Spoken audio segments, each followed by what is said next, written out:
Go sesuk-esuk duwe gawe Mas Sutik ya ngono Mas Edi Kitun nek sibuk gawe tabuh.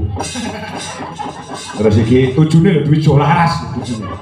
Sing balungke wis inti-intine sing demung iki wis padha pamit. Nah, aku lek wis jahe iki seneng. Sesuk muni ora patek akeh entek.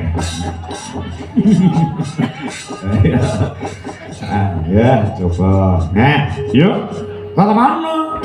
Bu, guru Pak. Tatapan janjimu sing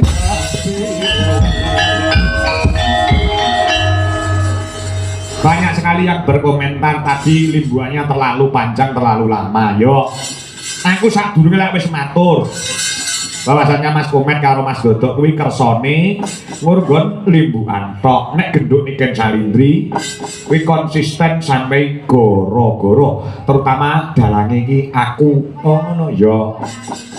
Ngono ya, Tru. Ya, iki nyatane sayahene si parang lungguh mergo wis suwe uga ora jagongan karo mboke utawa Buduwi Kurniawati. Kangen aku krungu kabar nduk Niken ora nganggo leren le tanggapan. Wah, seneng ora jamak. Ayo, donga anakku saya kuncara saya Anjayen Bawana. Ya, mergo dongane wong tua sekarone sing pendak dina iki mengiringi kesuksesanane nduk Niken Salindri. Oh iya, iki janji lho aku matur ngopo.